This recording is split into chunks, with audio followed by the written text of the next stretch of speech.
एक क्वेश्चन एकदम कॉमन रहेगा कि किसको फिजियोथेरेपी लेना चाहिए. जितनी भी पॉपुलेशन है, जितनी टाइप की पॉपुलेशन है, I mean to say that if a human being is having difficulties in any activities of daily living, और सिंपल टर्म्स में बोलूँ तो जो भी कोई भी पर्सन है, starting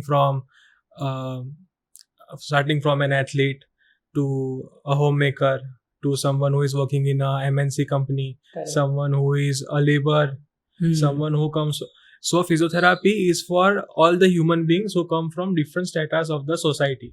Okay. सो बेसिकली आपको जो भी बॉडी में इम्पेयरमेंट्स है, आपको अगर कोई ऑर्थोपेडिक कंडीशन है, कोई न्यूरोलॉजिकल कंडीशन है, या फिर कोई स्पोर्ट्स इंजरी है, या फिर आप वो एज ग्रुप में आते हो जो कि बड़े हैं, we call it the geriatric population. Even there are certain females who have issues after their delivery. ठीक है, तो physiotherapy is a non drug therapy. Correct. And we give treatment by manual therapy, electrotherapeutic devices, etcetera. Okay, I think there are different types of methods in physiotherapy as well. Yes. Like what I can recall of during my piriformis syndrome recovery, I was having a session of IFT and a Okay. bunch of different exercises. I think we of course spoke about it. That Yes, time you were exactly, studying and yes. probably completing your masters. And one of your principal was actually kind of giving me the treatment. Yeah, she was a professor in my Yes, college. exactly. Yeah, sorry, Yeah. professor. Yeah. So IFT I'm aware of. There is cupping therapy, there is needle therapy.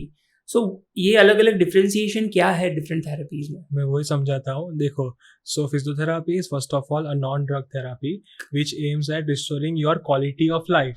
ठीक है, जो भी आपके body में structural changes जो है उसको हम रिवर्स नहीं कर सकते. For example your normal ageing process, but उसके साथ साथ आपकी जो नॉर्मल एक्टिविटीज है डेली लिविंग की, उसमें जो आपको इम्पेयरमेंट्स है, उसमें आपको जो इश्यूज है, तो we can improve that, we can add to your quality of life. Fine. And talking about the treatment options is like we give treatment by electrotherapy. तो जो आपने IFT का जिक्र किया, ठीक है, तो जो different types of modalities हैं, they are the electrotherapy. Fine. Then comes the exercise therapy. Correct. Fine. And the other rest of the techniques are all allied techniques. They are allied techniques. Okay. Fine. What exactly they are? So allied health is something different. Allied health में आ गया needling आ गया, ठीक है. Okay. So it is needling is basically a Chinese medicine. Yeah. Fine. So but now they basically take out blood from your no. Needling में ऐसा नहीं होता, वैसा कपिंग में होता है. कपिंग दो टाइप का आता है, dry cupping as well as wet cupping. Okay.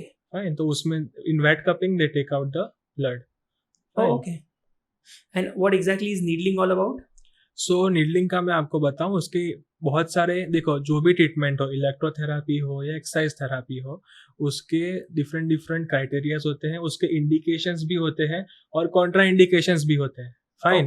सो इंडिकेशंस का मतलब यह है कि ये चीज हमको कब देनी है और नहीं देनी.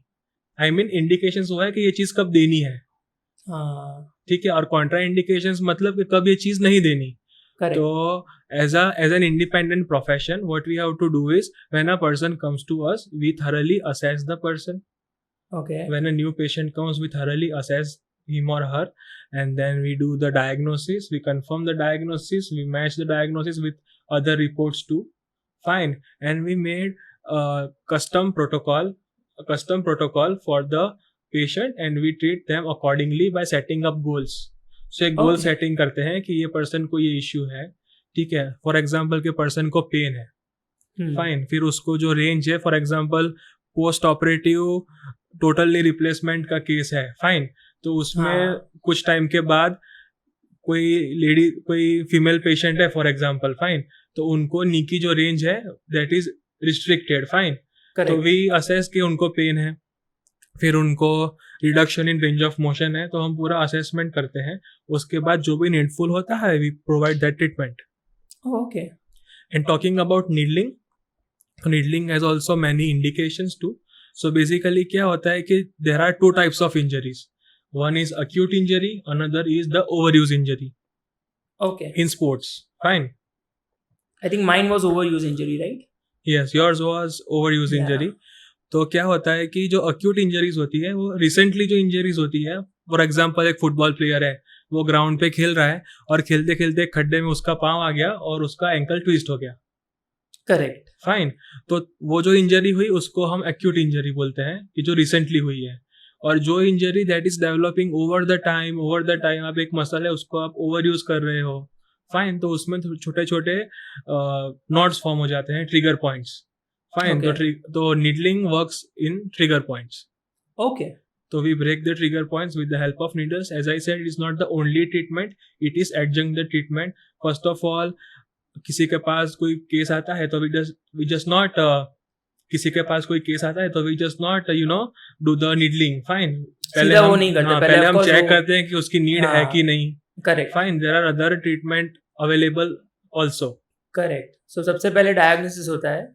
डायग्नोसिस होता है पहले, उसके बाद हम उसका गोल सेटिंग करते हैं कि ये क्लाइंट की क्या हाँ। रिक्वायरमेंट है, कौन सी चीज़ों पे हम फोकस करते हैं। पहले हम पूरी जो कंडीशन है उसको हम पेशेंट को एक्सप्लेन करते हैं, उसके बाद गोल सेटिंग करते हैं, उसके बाद उसका जो पूरा रिहैब प्रोटोकॉल है वो डिजाइन करते हैं उसकी नीड के मुताबिक। उसके Okay. बाद हम सेशंस चालू करते हैं और थोड़े थोड़े टाइम के बाद we take reassessments also, just to know that उनका केस कहाँ तक पहुंचा है, कितना बेटर हुआ है। तो उसमें हमको भी क्लैरिटी मिलती है और और उनको भी recovery क्लैरिटी मिलता है, मिलती है। दोनों मिलता है, या subscribe for more such amazing short clips of the podcast. You can watch the full episode on the channel and stream all the episodes on all the major streaming services. See you in the next episode.